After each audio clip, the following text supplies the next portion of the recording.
In our early lecture, we discussed the introduction on matrix, and for a few lectures left, we're still in discussion on matrix, linear algebra as in introduction.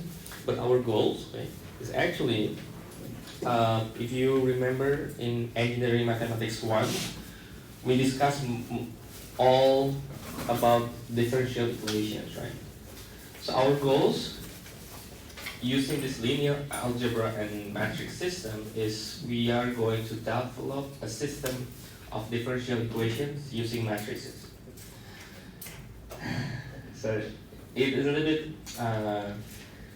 it's actually quite a lot, but it has some factors that I hope along the course you can get the idea of how using the matrices to write on or to solve the linear algebra differential equations.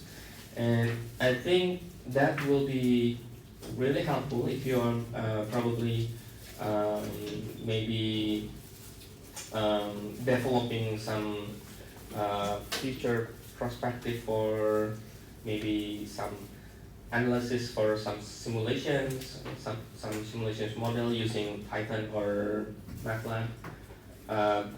This will be, I think, how we visualize matrices in principle using linear algebra, especially solving some differential equations that might come up maybe in your future studies. Okay, maybe you study some mechanical problem or maybe electrical. It's like you work in the current, okay? The current system, how the ampere they can be designed based on like how to optimize the current design using matrices. That is one way to apply the system, and if we combine that with the differential equations, we can write a new sophisticated way to solve differential equations through the matrix. Okay? But for a few, I think 1 or 2 lectures left, let's focus on matrices and the especially the linear algebra parts. Especially last time, we tried to solve this. So we have a 3-variable system. We have 3-variable system that we might write down the system using matrices. So we focus on how to make this into we call it augmented matrix. And we are going to eliminate the system so we can get the solution that is satisfied. Okay. So how do we do this is, remember that we can make the matrix, so 2, 6, 1, based on this system, on this 3 variable system. So 1, 1, 2, -1. This would be 7, -9, 1 and 9. And then we can get this. And there are many ways to solve this, okay? There are many ways to solve this. You could try to develop your own way, which preferable actions that you might take. So you have at least three ways to solve this, or 3 actions. Okay? You can interchange the rows. You can multiply it by non-zero scalar. Okay? And then you can add or subtract with one another. Okay? So you would like to define a new rows based on those 3 actions. Okay? Like for example, I would like to make a new row in the first row. So this is how the algorithm. So the new row R1 will be developed by, let's say R1 is exchanging to R2. Or maybe just exchanging this is already quite clear. If we just write this, it means that we are going to exchange R1 and R2. So we can get 1, 2, -1, 2, 6, 1, 5, 7, -4. Well, in paper, a matrix for example, this 3 by 3 matrix seems still okay. But if you deal with the simulations, like you have a lot of data set, you need maybe the matrices have a data for maybe 1,000 data. Of course, we are not going to do that like one by one using hands. But if we input into software, they will give us the exact solutions. Okay? And we would like to know like the conclusion whether the solution is the one that will satisfy, or maybe it has some problems, and we need to analyze those problems. And then these actions we could write not only one by one, but we could maybe 2 or 3 actions in one take. So let's say the next action will be, we are going to take the some multiplication and additions. So our goal, just to make clear, is that we need to make sure that at least the triangular matrices that is on this triangle here, we want this to be 0. Okay? That's our goal. First, you can do this I think the second one first, and then you could do the third row. So how to do that? So that we have 1 here. Right? So maybe we could multiply this, and then maybe we add and subtract with 2 and 5 to make 2 and 5 0. So we would like to make a new rows for 2 and 3. Okay. So 2 and 3, we would like to have a new row for R2. Is that I would like to add this R2, the previous R2, minus the R1, or 2R1, sorry, 2R1, okay? And then at the same time, I would like to make more than one action. So I would like to make the new R3, is that this will be R3 minus 5R1. Okay, so I would like to have these actions in one take. Okay, and of course, if you are already like have a lot of experience with this, and you have confidence in your system, you could do like more than 2, like 3, 4, and eventually it will shorten your process in your paper, right? But of course, you need to be careful on the calculations. Okay. So we have a new system now, a new matrices. So still the first one is still the same.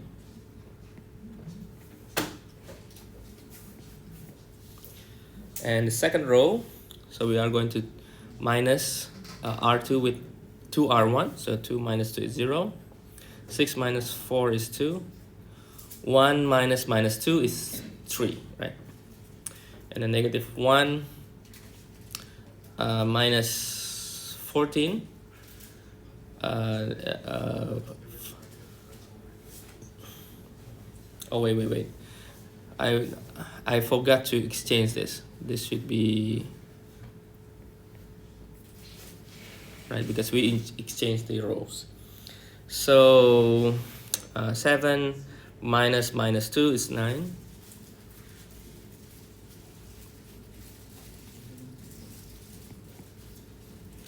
And then the third row, we take this 0, and then 7 minus 10 is negative 3, and then negative 4, negative 5, 5 minus 4 is 1,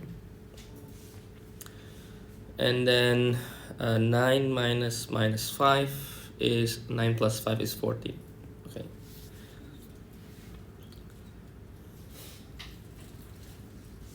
Okay, so I think this is pretty good. And what else we can go is, remember that we need this triangular matrices to be 0. Now we have this 0, this second row and the third row. We need this negative 3 to be 0. Okay. What is the best way to do the actions, to make it this 0? You have 2 choices, right? You still have row 1 and row 2. If we would like to make the 0, the possible choice is only row 2, right? Because it has the same 0 here.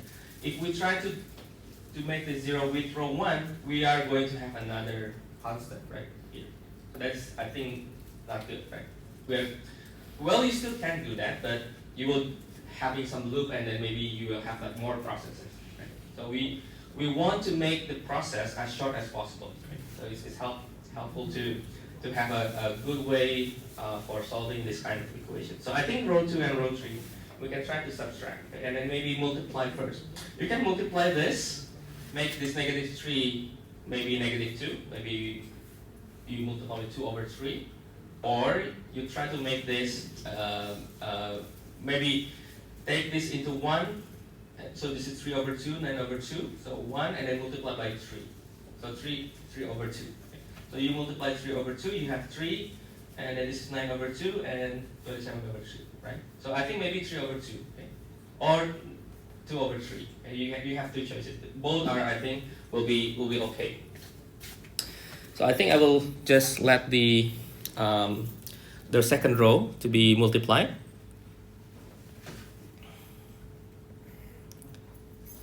Okay, because maybe fractions have some vulnerable for mistakes. So let me do just one action here. You could do 2 actions.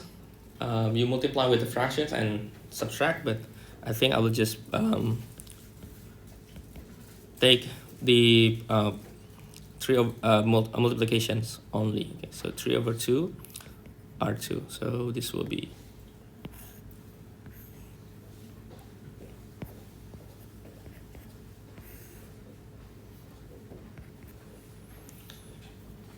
so 0, 3, 9 over 3, and then 27 over 3.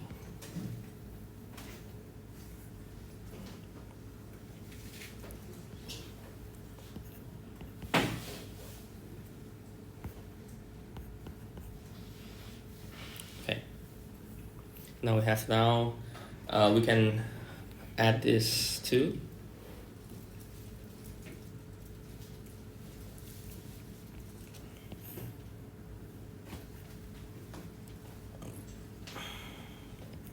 So I think this will be new R3. I think just adding this to R3 plus R2.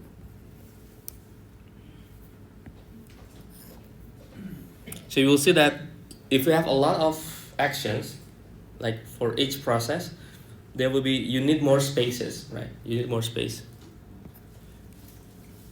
So as shorter as possible, you need to think on the route that you can take, how many actions you take.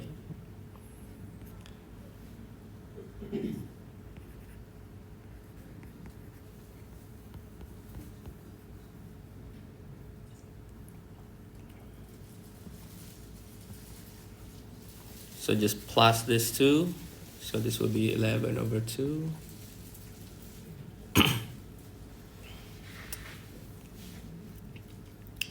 And this will be what?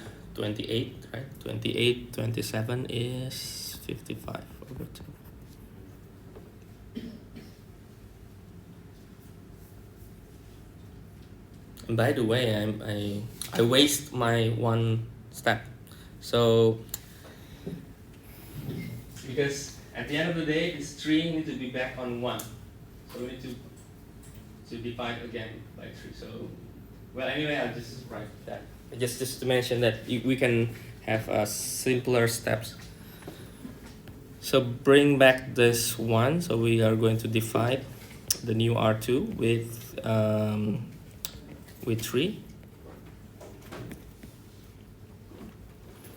And also maybe the new R3, we can multiply 2 over 11 R3. So I will make the last one 0, 0, 1. Okay. So this will be 1, 2, -1. So this will be 1, 3 over 2, and 9 over 2. And this will be 0, 0, 1, 5, right? So I think we get everything. Now you have two options. You could directly solve this and bring back all the linear. So the x3 is 5, x2 plus 3 to the power 2 x3 is this, and x1, x2, x3 is that. You can just substitute and then solve. Or if you want to make like 1, 1, 1 and all here, and here we could take that as 0. So we could take this and with this, for example, we multiply this by 2 to make this 0. It's also possible. So you will have a clear 1, 1, 1 and all 0, and with clear and solution. Okay. But usually, for simplification in your paper, my personal suggestion is I think we just add up until here, and then we could just substitute. Okay. But if you want, you could make this another 0, and you could get like and solution directly. Okay.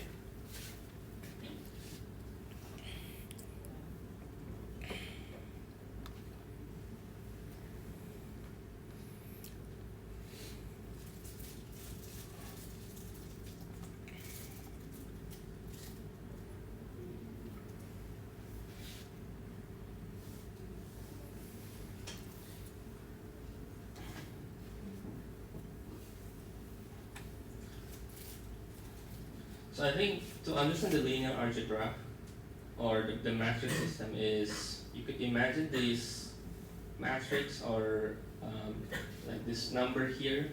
It could represent perhaps a vector position.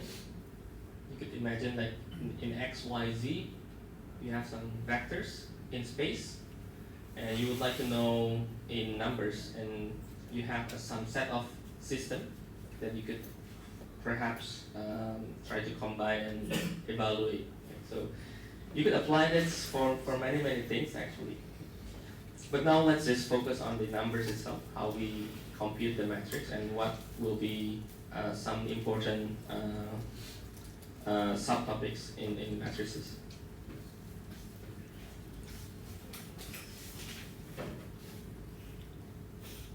There are several more examples, but I think maybe if you would like to do one more, maybe you could try.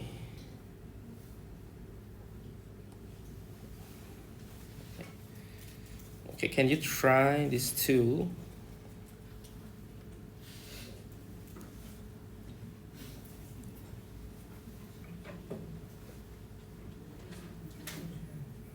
Okay, could you try the second one here? I will show you how this could have some differences from the first example here. The first example, we have a unique solution. We have exactly each one of the variables have one solution. Okay, so we call this a unique solution.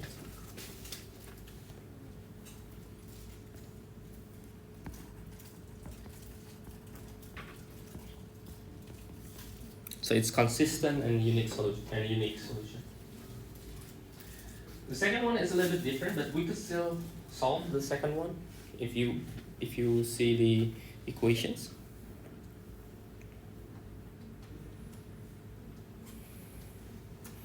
So first you could break down the second example by taking that into the augmented matrix.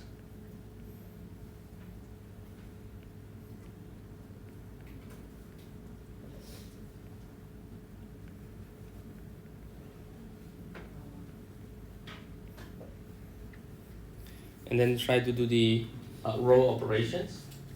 So you could have 3 actions possible. You can interchange rows, multiply with non-scalar, with scalar non-zero, and subtract or add with one another. And the idea is to make the triangular matrices lower or upper, make that 0. Usually, or personally, I would like to have the lower to be 0 first, and then if you want, you could go for the upper to make it 0 as well. And I think you could see the number 4 and 2. Perhaps that could be, you could try to reduce that. Okay. You could multiply with 2 for the third row and subtract with the second row to get 0.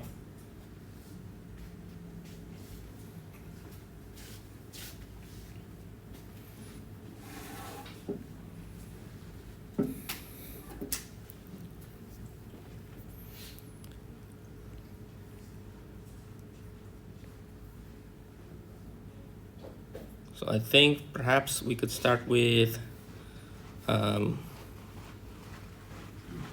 new R3, which is going to be 2R3 minus R2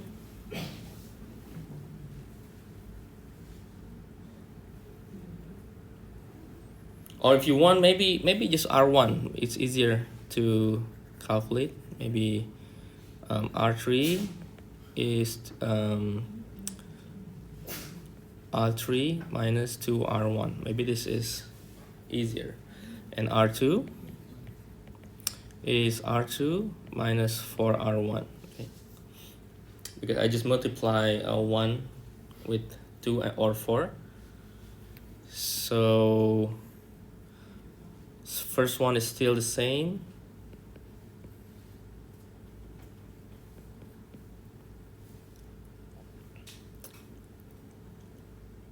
R2 will be, this will be 0.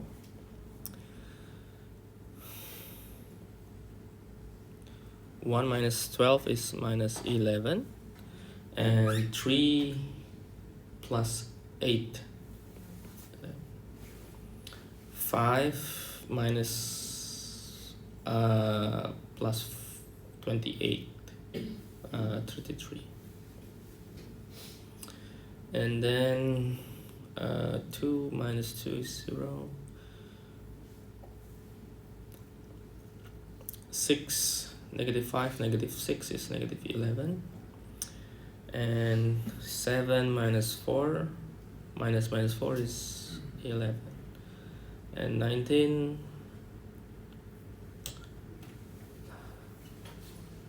plus 14 is 33. Now you notice that now R2 and R3, they have the same same exact numbers, 0, negative 11, 11, 33. If we exchange R2 and R3, it will be the same thing, right? So I think we could just multiply with or divide by 11. So R2 and R3 also, we divide all by 11.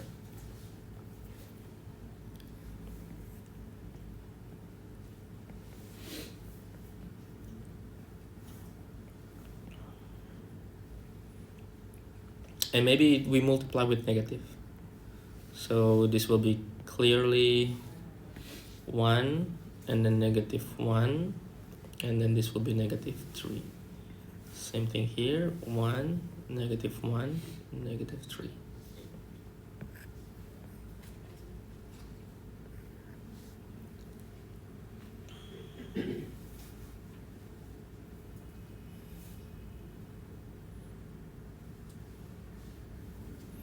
And we can have another actions.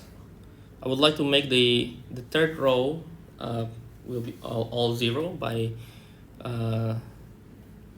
subtract with the second row. And also I would like to make the first row to make the column is 0. So I would like to have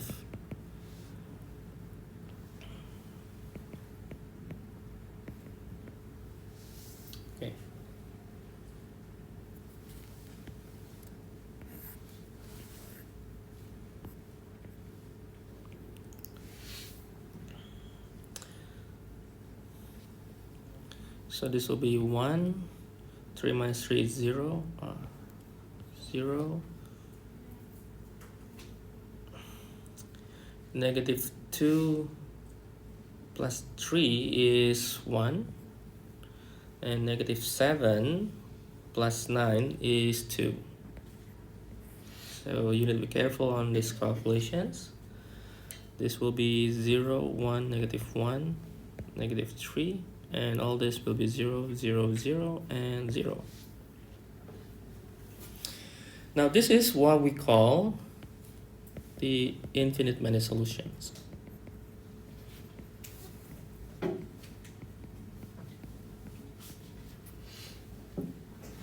So it still has a solution, but we would like to have a infinite many solutions. And we could set, for example, like what is the x3 solutions? We could set, as in parametrics, we could set like maybe any variable t. For example, suppose the x3 is t, then x1 plus x3 is 2, so x1 is 2 minus t, and then x2 minus x3 is negative 3, so x2 is negative 3 plus t. And we could write this as our solutions. So t can be any number. So t can be any number, and this will be the three solutions that can be written down. So this t represent any real number.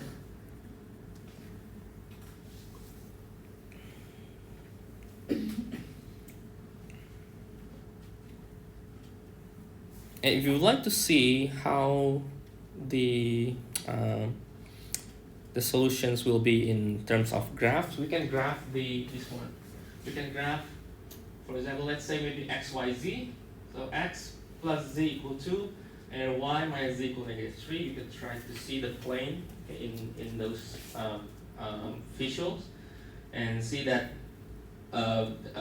it could represent the infinite many solutions.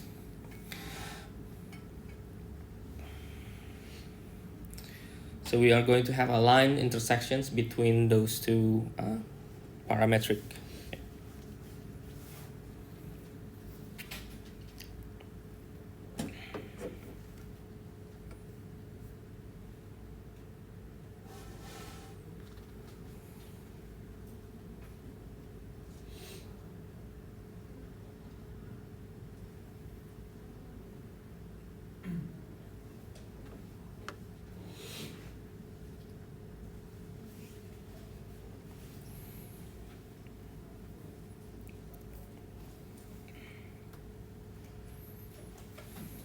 I forgot to write the solution from the previous example, but you can just write that down. I'll just write here so that you have the solutions. Basically, I will just must substitute all this.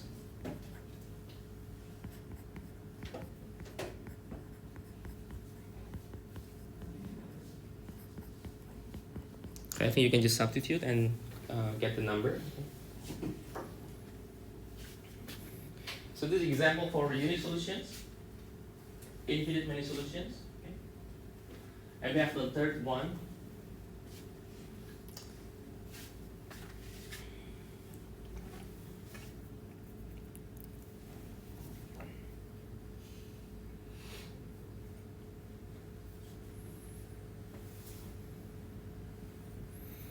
But I think I need to make it a little bit smaller.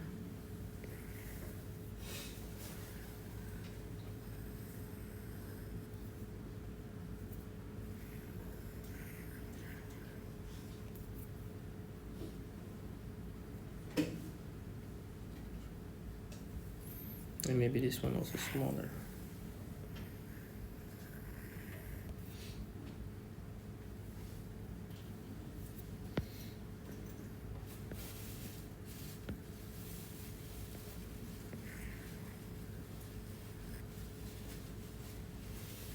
Okay. And now see the third example. We have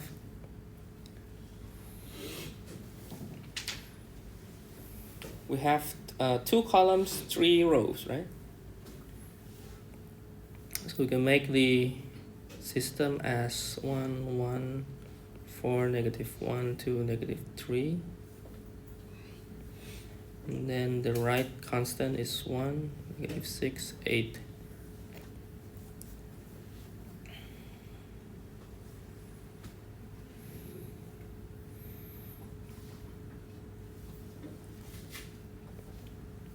And then we can take the row operations here.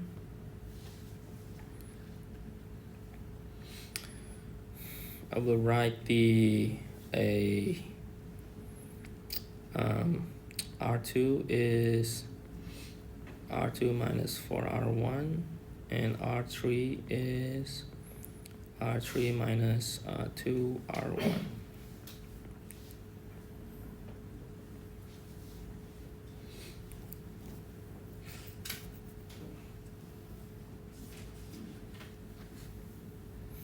This is 1, 1,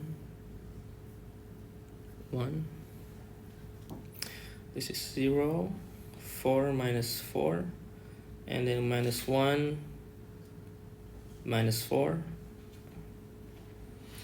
is minus 5, right? Minus 6 minus 4 is negative 10. Right.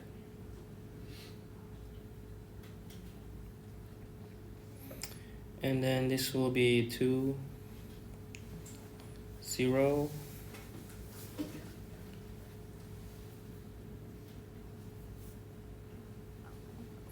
negative 3, negative 2, negative 5. Okay, and then 8 minus 2, 6, right? Right? Okay. Okay. Now I can make the last row to be subtracted or to be added with the second row. So R2 minus R3.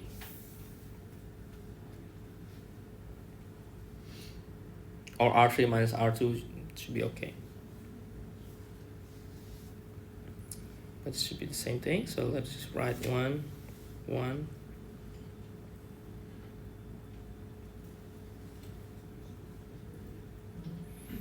And this will be still the same. Well, I think we can also multiply with the half, so maybe negative half R2, just to make it clear. And so this is 1, 2, like that. So R2 minus R3 will be 0, 0, negative 10, negative 6 is negative 16. Okay, now when this happens, 0, 0, and then you have a constant. It's not 0 here, so it will be, yeah, no solution or inconsistent.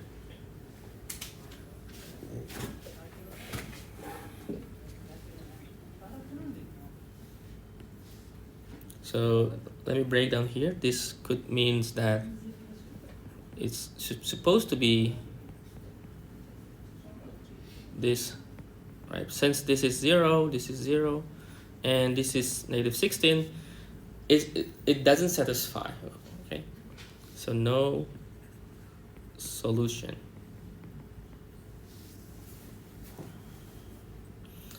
And all the system in linear equations, it will satisfy this matrix. So whenever you have this conditions, for all linear equations, you can just get the no solution, okay, as your conclusion.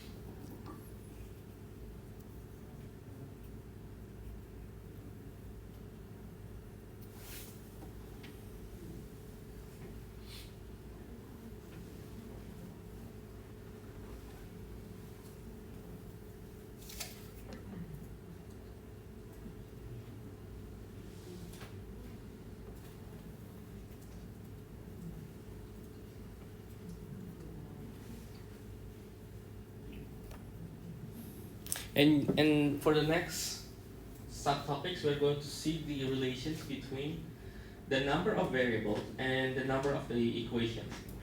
What could be that used for? So if we have like three variables, so suppose we have three variables, three equation, and we already did that. There will be at least we could solve that for the first example, and there will be indeterminate solutions for the second example. But then we have two variables and three equations, right? Two variables, two columns, and three equations, three rows, and we have no solutions. So I think there will be some conditions that permits us or give us some idea on how we get the conclusions. So you could see directly when you write the matrix, you count how many variables and how many equations, and perhaps from that point of view, you will know, oh, this should have no solution. So before you using calculations to calculate all the solutions, from the number of variables and equations, you could conclude the solution itself. What kind of solutions you are going to have. Okay, so that is the idea for the next system. Okay.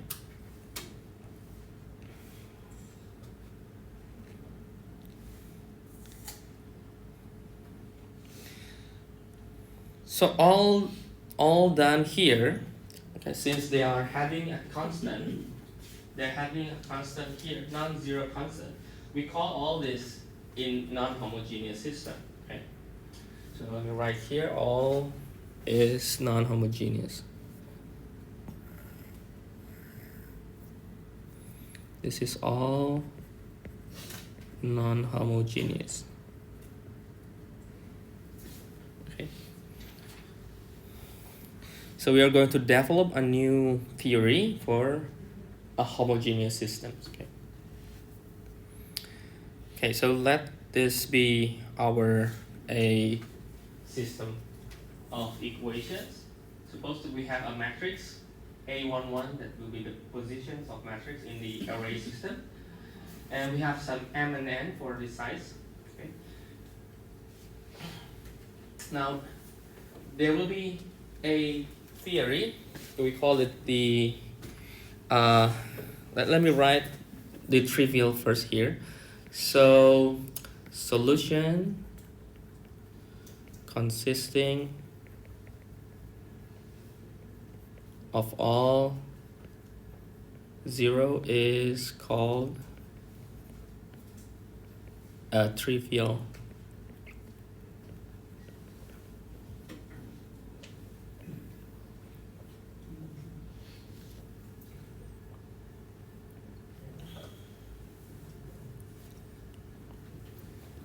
But we would like to know the non-trivial. Okay. So let me write, maybe using blue.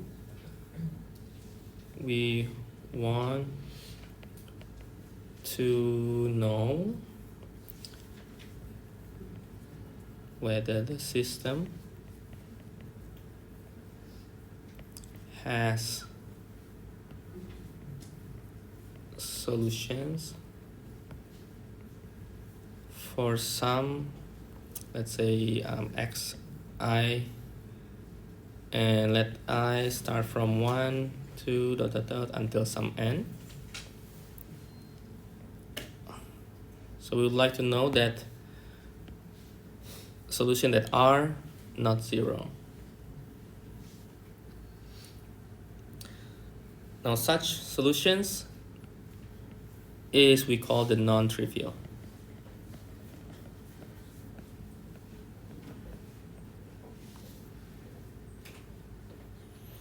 You could say the solution that has meaning in graph. Like I think in the differential equation we discussed some of that, because sometimes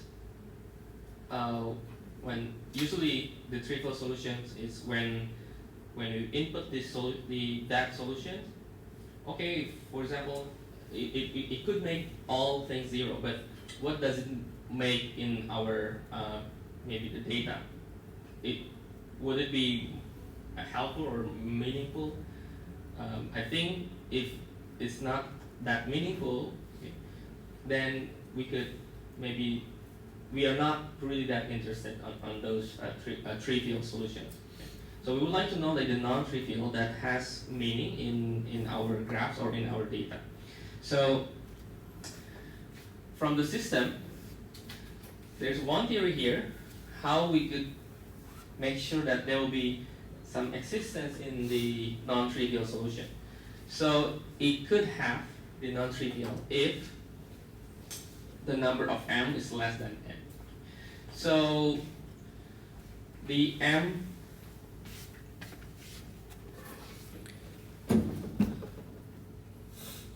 maybe let me just give you an example, okay? How to see the number of equation and number of variables.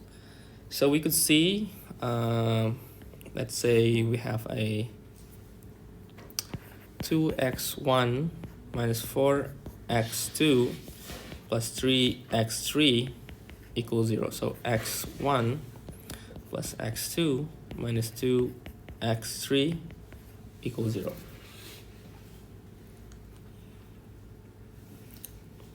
So we could see that the variable is 3. So number of equation, let me write number of equations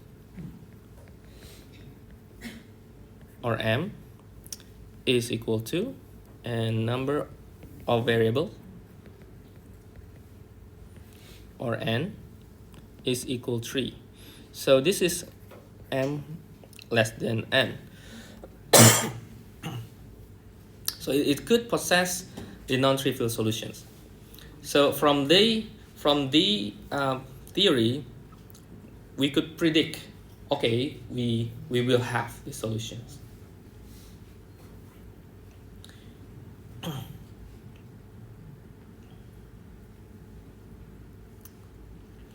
So we could write here as a augmented matrix. So 2 minus 4, 3, and then 0.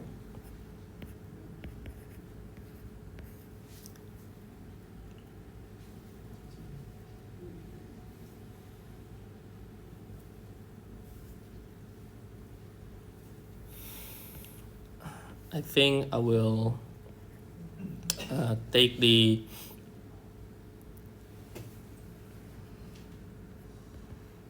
R1 divide by 2.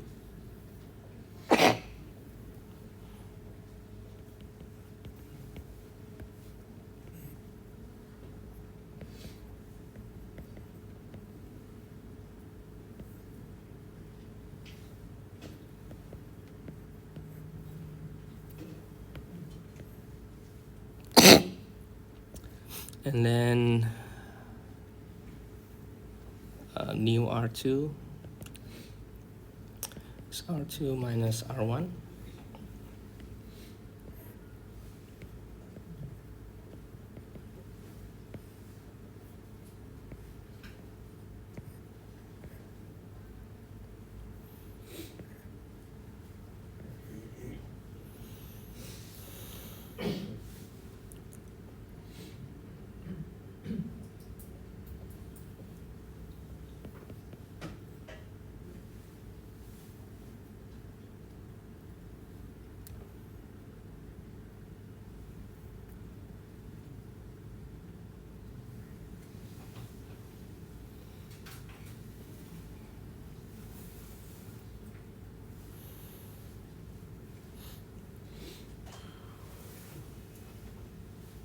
Okay, let me check.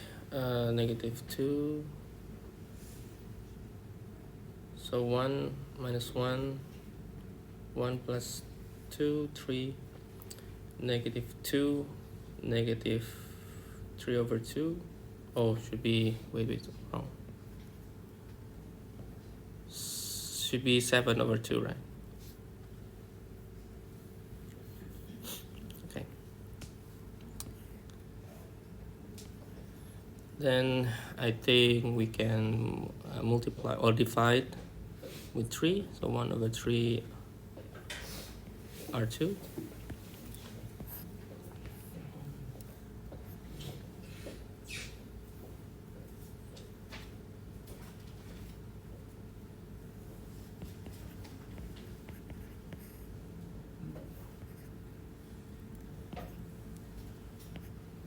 negative 7 over 6. And I would like to make the first row to be a simpler. So I will write a new R1. That will be R1 plus 2R2.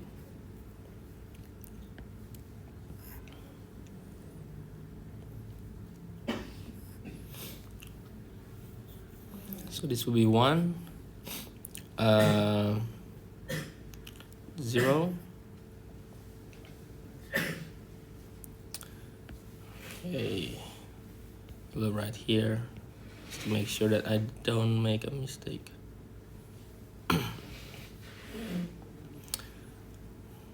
7 over 3.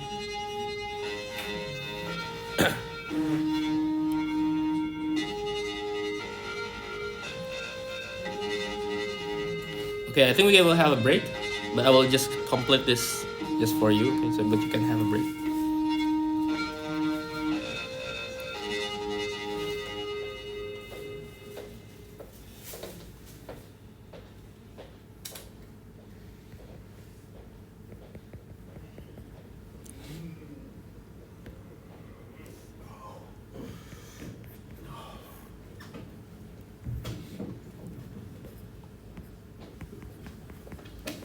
Okay. The conclusions, we could make a new parameter we call the t parameters for solving this. So if x3 is equal t, x1 is 5 over 60, x2 is 7 over 60. But what is the trivial or non-trivial solution? So for t equals 0, so for example, let me write here, like for t equals 0, then all the x1 or x3 and then x2 and then x1, they are all will be 0. And this what I think I mentioned before, that for the trivial solutions, we are not really getting the interesting part of our data, right? Because okay, this is true, and but what does it mean, right? So I think we could like getting to the other part of the non-trivial. So this is what we call the trivial solutions. So it's a trivial, not really that meaningful. And then for t non-zero, this is what we call the non-trivial solutions. Okay. And there will be many applications aside from in electrical engineering for the current, and maybe for chemical. You can make chemical compositions and make it into a matrix system. It could possible. Like you have a compounds, you have a carbon, hydrogen, oxygen, and then between those three you can have different compounds, right? And you could make matrices out of the system. Okay. And then do all the operations.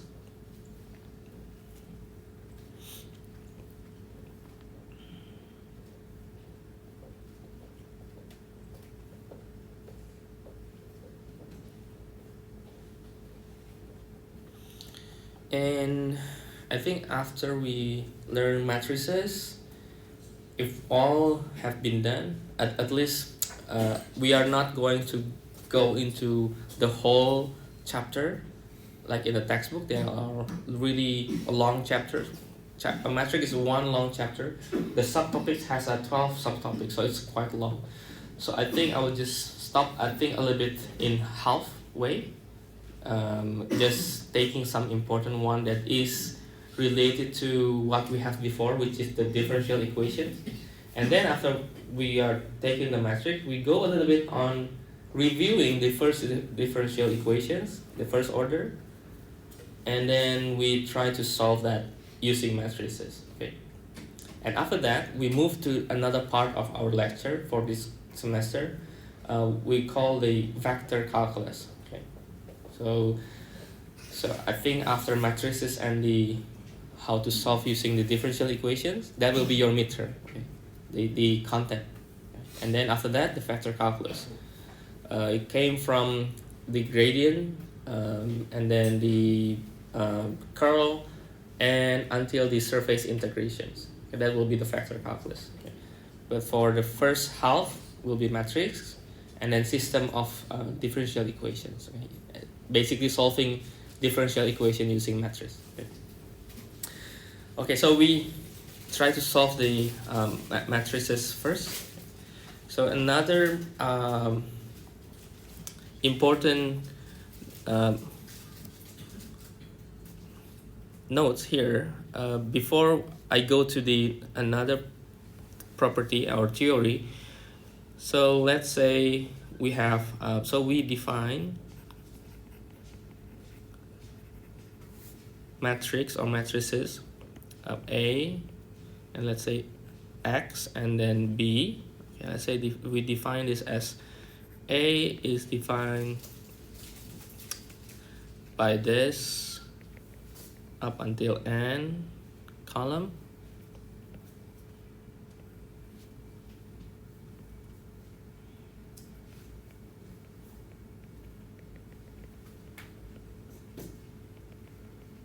And this is until M row. And the last one will be Mn. So this is size Mn. And we define the matrix N, X as a column, X1, X2, until Xn. And B also we define as a column, or maybe just 2 to make it simple, and B, Bm.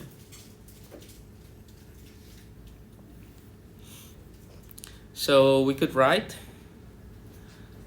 our system Ax equal B as this, but let me just copy so that I don't want to write again here. Okay, let's copy this and copy that, and then copy again.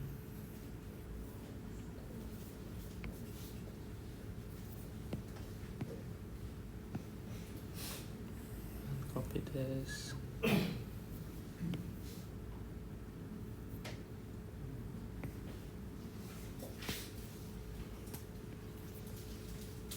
I think I will need to make this a little bit more space. So let me write here, go there, and go here, and all this will be that way.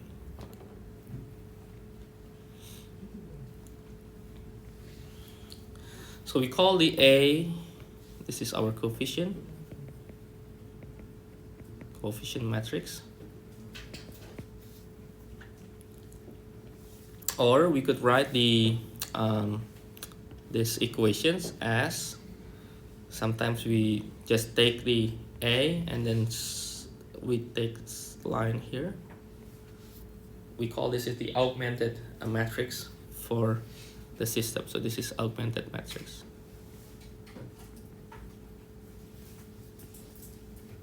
The way we write before, like in our examples. And for homogeneous, we could write Ax equals 0. So this is homogeneous system.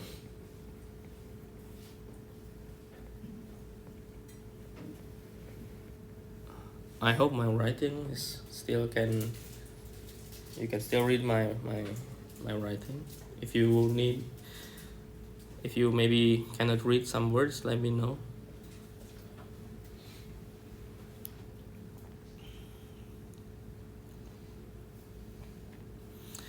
Okay, now the property I just put here for the new theorem. For the homogeneous system, there are two properties. And I think for homogeneous system, if you remember what we did in the differential equation, this I think a little bit reflected what we have before. So if we have a solutions, for example, the x1 is one of the solution of the homogeneous, Then if we multiply the x1 with a scalar, it's also our solution. Okay. So Cx1, this will be also our solutions. What that mean? That mean is if we have a matrix and we could factorize the scalar, it will be the same solutions. Okay? The same solutions. So that's why when we did the row operations, we want to make sure that the diagonal is all in 1, 1, 1. Okay? Or we have the triangular has 0, 0, 0, and the diagonal 1, 1, 1. Okay? So that we would have like exactly the least number of the solution. So that means we just factorize all the possible scalar multiplication inside. And then if x1 and x2, these two are solutions for this homogeneous system, then if we add x1, x2, this is also a solution. Because we could actually separate them, right? Different matrices.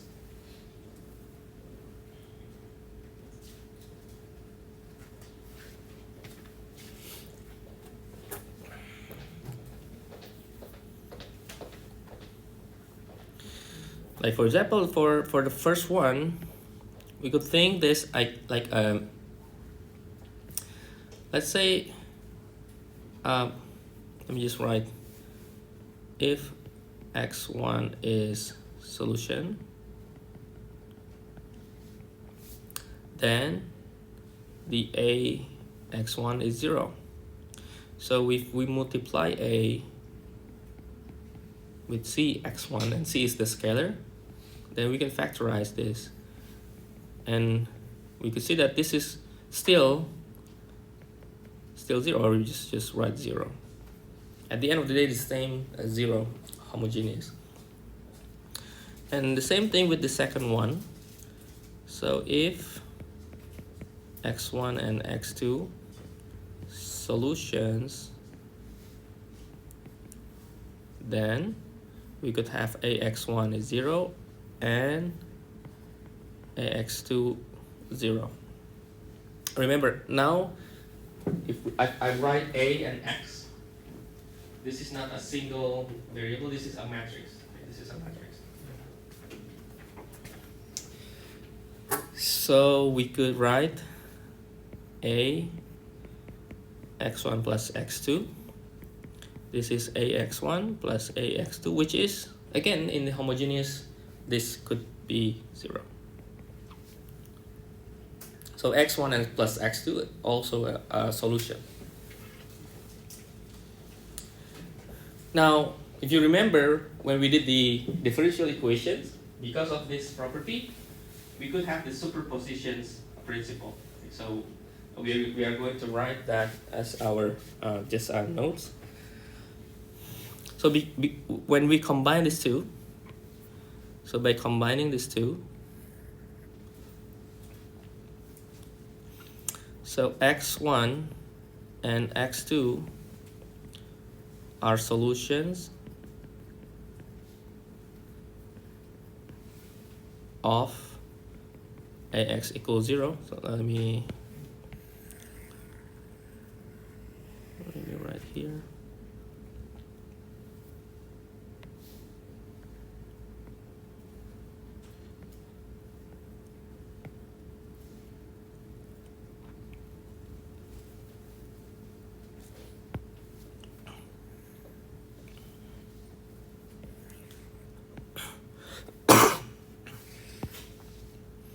And then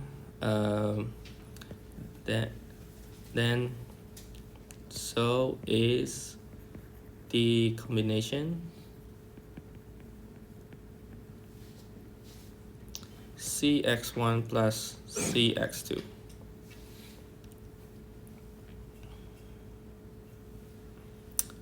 where the, or maybe let me write C1 and C2 to make it clear. This is different constant, C1 and C2, okay. Where C1 and C2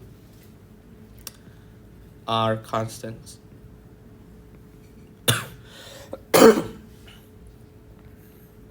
So this is what we call the superposition principle.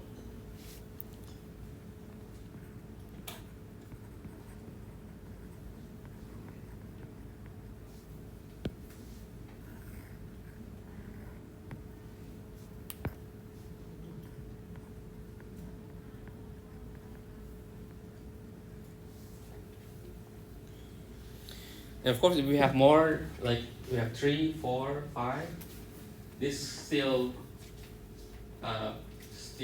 exists. I mean, if we, for example, 3 solutions, C1, X1, C2, X2, C3, X3, and so on and so forth. Okay. So when we write the solutions, we could write as the constant.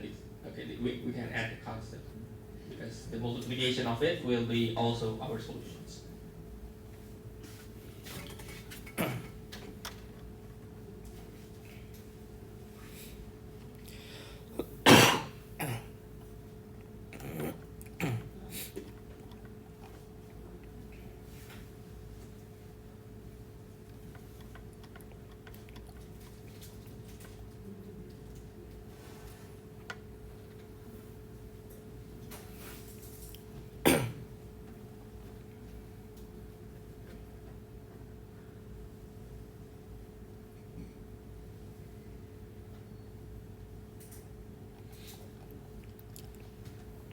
Okay, now before we move to the next subtopics, just I would like to add like a small notes about the about this M and N. So previously we see that we can have predictions when we will have the non-trivial solution, when we look at the system, how many equations we have, how many variables we have. So I would like to have a small note regarding this. Let me add a new, I forgot to put the in the page. So let me just write that.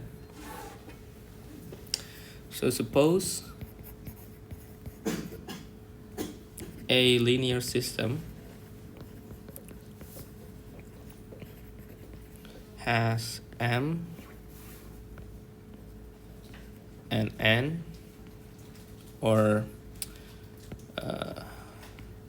M equations and N variables.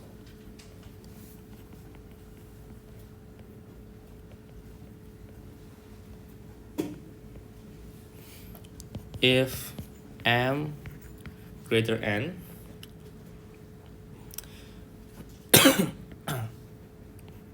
this is called the over determine.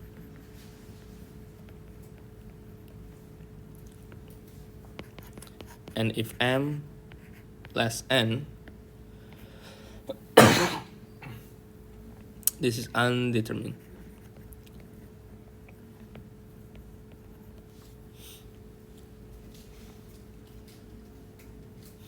So what is the characteristics? I think I will make this 2 different.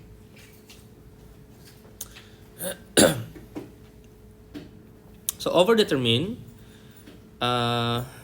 we or the system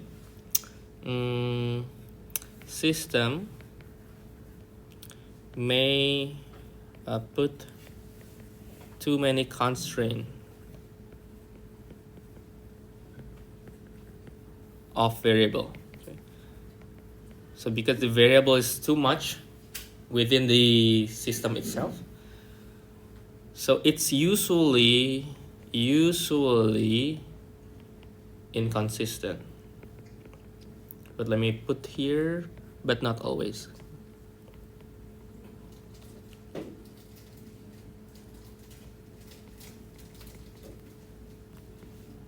Okay. You could think the variable as a constraint, okay, to limit the system. For undetermined, this usually consistent.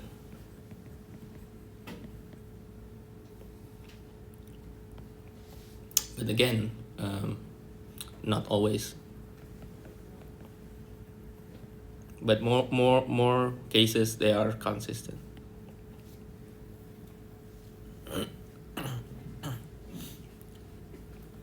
And then another note is that it is impossible for consistent and determined system to possess a single or unique solution.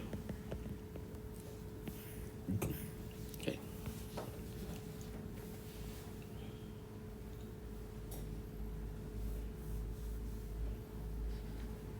Okay, there are some other notes, but I think this is what I want to just make sure we could get.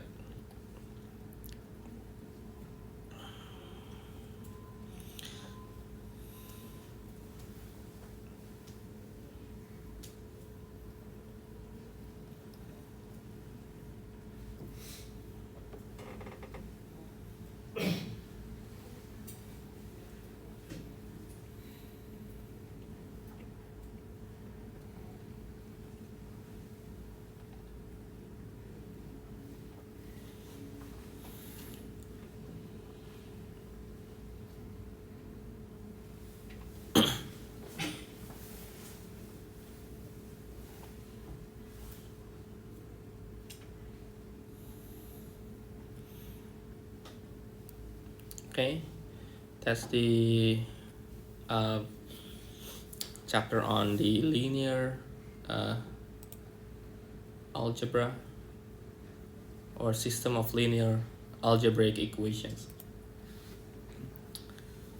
Okay. Well, next, a little bit note again. This is what we call, let me write here, the rank of matrix. Just a small notes.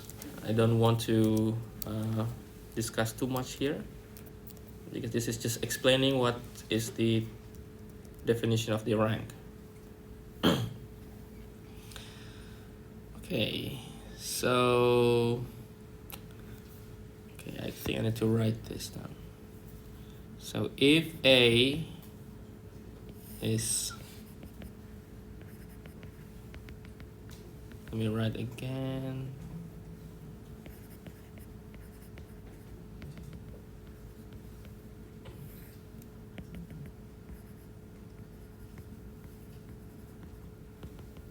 This M by N matrix.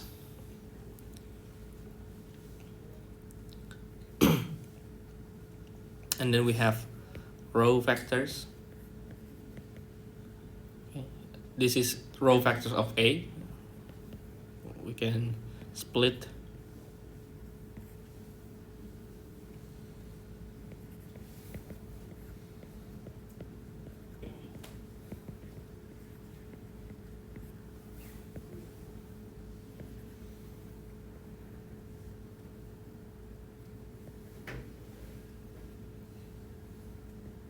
or this is UM. This is AM1, AM2, AMN. And then we have V1, which we call the, so this is the row factors. And this is the column factors.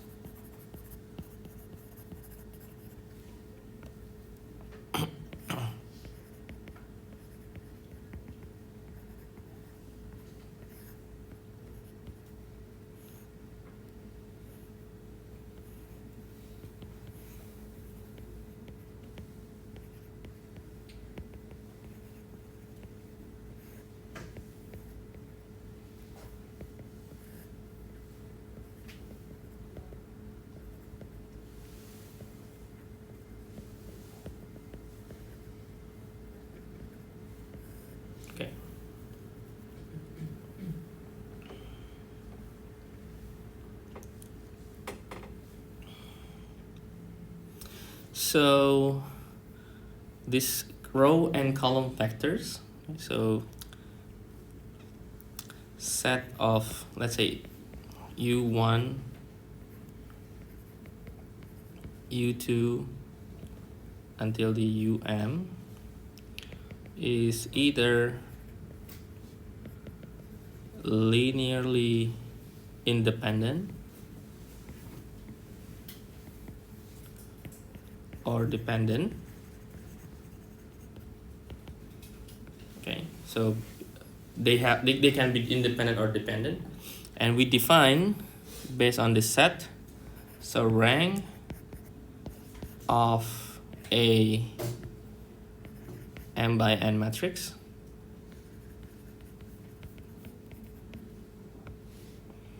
is, let me write denoted by, so we write the rank as rank and then write matrix A like that, is the maximum number of linearly, or let me write with different color,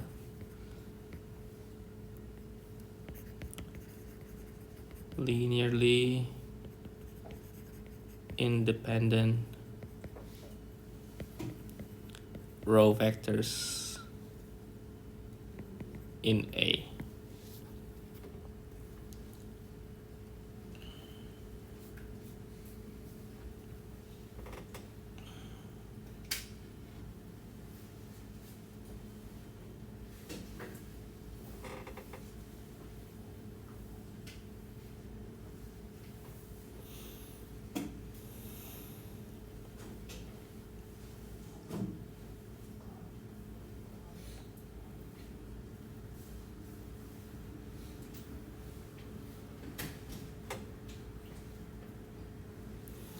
I think this is just additional notes. Let me add some example here. Let's say we have A, and just write the vectors, the matrix 1, 2, 3, 1, -2, 5, -1, 6, -7, 3, 8, 8. So we have 3 rows and 4 columns. And if we write the row vectors, we could write the first row,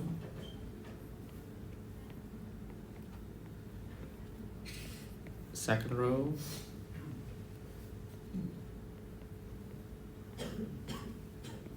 and in the third row,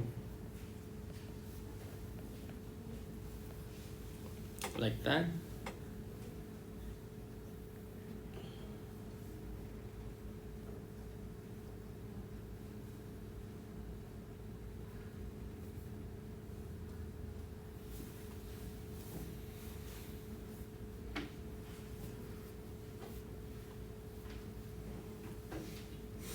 And since we can combine these 3 row vectors,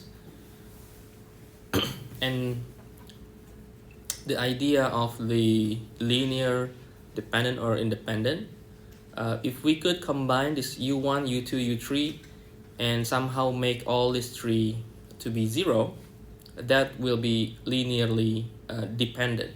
So for example, if we could verify that if we multiply u1 with 4, and then let me just write this in conclusion here, that if we try doing this, we are going to make the set is going to be 0. So if we look at what we have in this system, so if we try to multiply 4, and then the second row multiplied by half, we try to subtract, and then subtract again with the u3, this will be getting 0, 0, 0. So we are going to have the set will be 0, which we conclude that if this happen, then the set u1, u2, U3 is linearly dependent.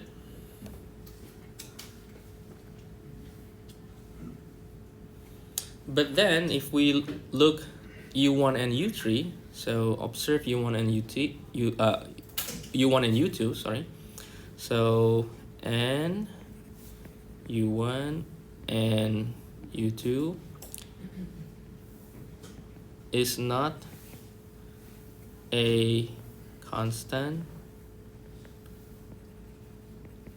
multiple of the other. So U1, U2 is linearly independent if we just look at these two sets. Okay. So if we look three of them and combining with the U3, we could see that the set could be dependent. But if we only see the two row vectors, it's not a scalar multiplied with one another. So we say this is linearly independent. So at most, with these three row vectors, at most we have two linear independent. So we call this example here, the rank for the matrix A is 2. So we write the rank by definitions. So we write here.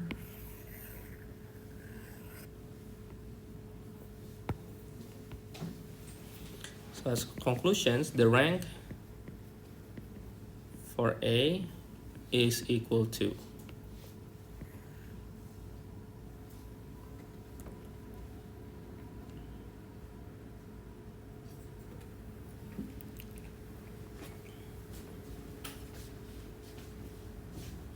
Well, you could also argue for U2, U3, or U1, U3. They are also, the maximum is 2 row vectors that is independent, but you could try another combination. But what I want to say is, you can try all 3 in a set, that you can combine all together, adding or multiplying with some scalar non-zero, and then try some combination. And when you take all this, make 0, then it means that this 3 is dependent. So you could try combination of 2. Okay? When you try combination of 2, none of them are a scalar multiplication with one another. So the maximum number that we could get is just 2. Okay? So that's why we write rank for this matrix is 2. Okay? So we could try U2, U3, U1, U3. Okay? So there are only 2 row vectors that could combine to be linearly independent. So that's why we conclude that this is the rank of 2 matrix. Okay. So that is just the additional information on the rank. There are some specific, like the row space and row reduction for this kind of rank, but I think I will skip this for a while. Okay, so I'm just adding the rank, like at the rank.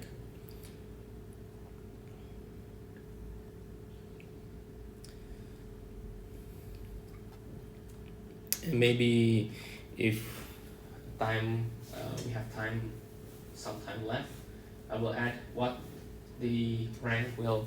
So rank at the end of the day, let me just write here. Just write some another additional here.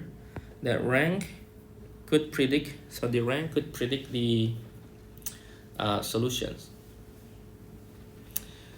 So, or let me write in the new page. Okay, let me write in the new page.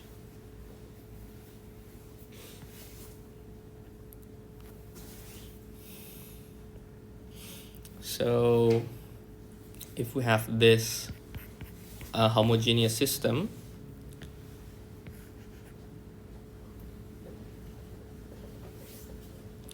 this always consistent.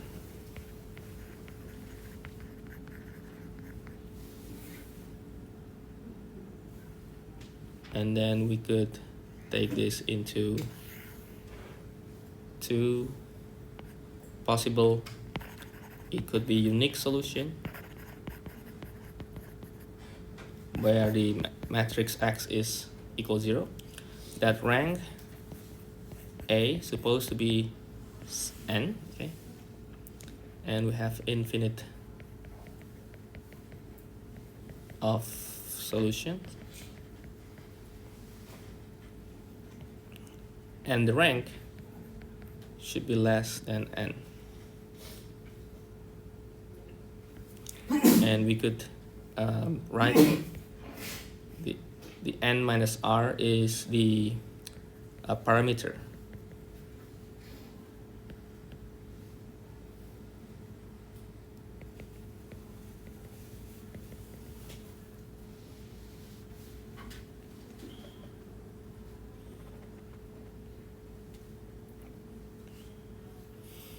Or let me write here is for m linear equation, number of equations in, or let me make different color, how many equations in how many variables.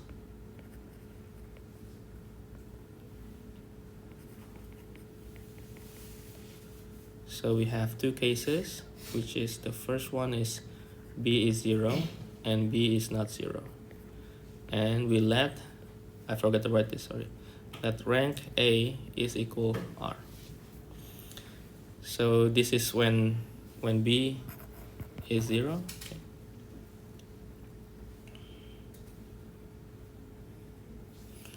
How about I will move this a little bit down, so should be this first.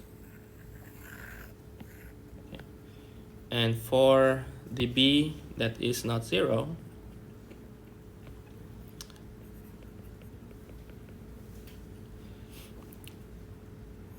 we can have a consistent and inconsistent. So I think the contribution of the rank of matrix is just to also predict which kind of solutions that we might have. Okay? So you could have a consistent, inconsistent for the non-homogeneous.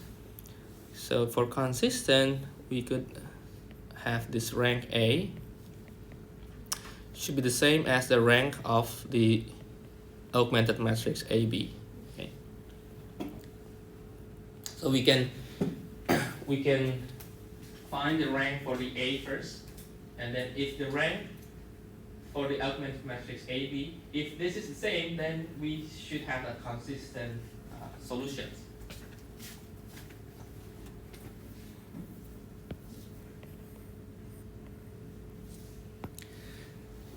And the inconsistent one, if the rank is less of the augmented AB. And the consistent has a unique solution and also infinite solutions.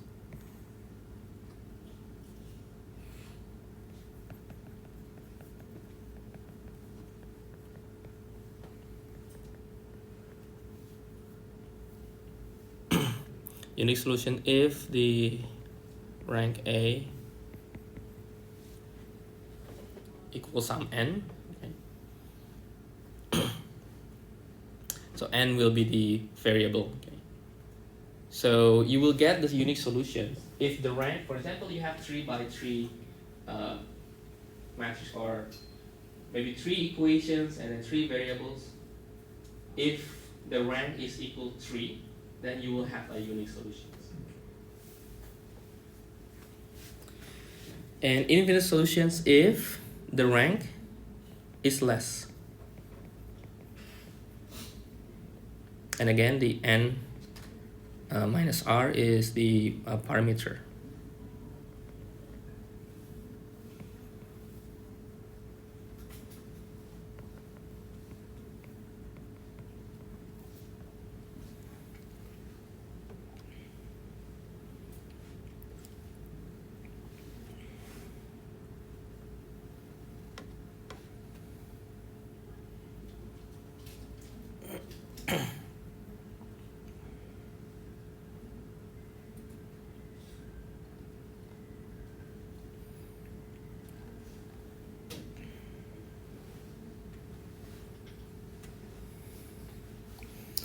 Well, perhaps next course in Monday, maybe we could review the rank and how to predict whether it has a consistent, inconsistent, unique solutions, infinite solutions, and maybe to familiarize yourself how to find a rank of the matrix. Okay.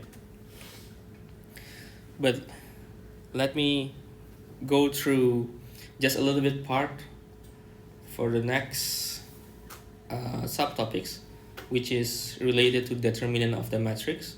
And I think I will just go for overview, because I think most of you already know the determinant of the matrix, right? So we're going to overview this next Monday, just to have some practice on this part. Okay.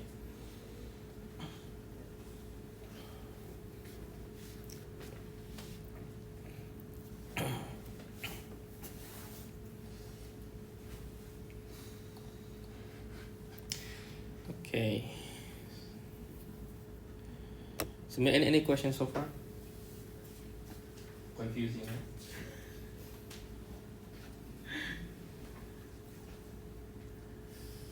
So I think if you get the homogeneous, I think it will be like easier to predict what kind of solutions you will have. Like, you can count the equations and the variables. But if this is like a non-homogeneous, I think the rank will help you to also to predict. So you could see the predictions, and of course, if you deal with a matrix that has a lot of rows and columns, this is not something that you can do by hand. If you have a lot of rows and columns, what you can do is you can go through some program software.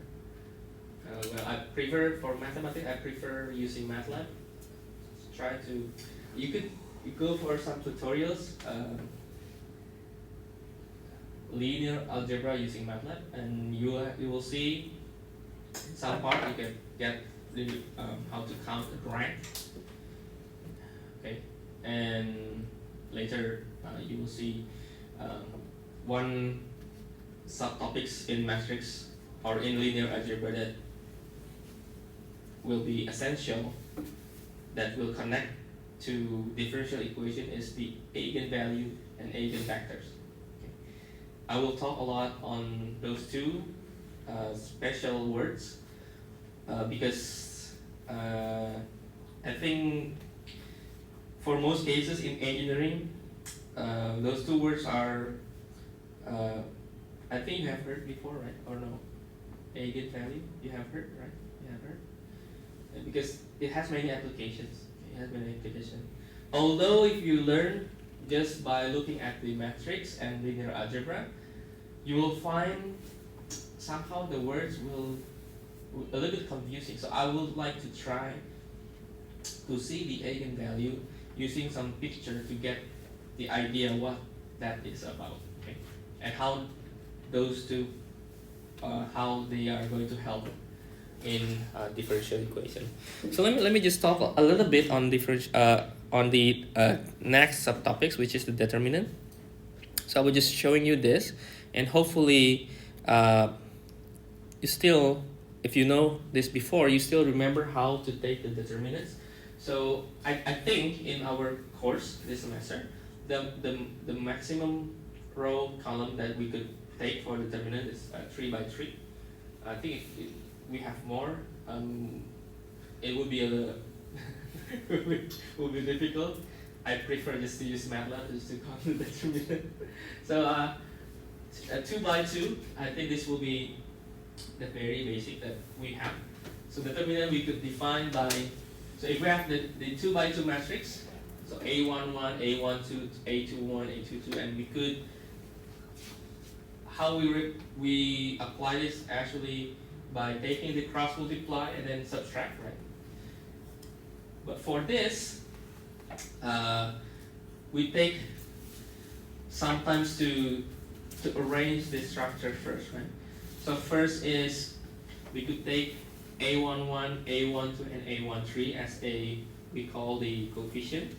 So we take A11 first, and we have we close row 1, column 1 and row 1, and we see the other part that is in 2 by 2 matrix, and we take the determinant, right? We take the determinant, so cross multiply, and it's supposed to be minus with this, right?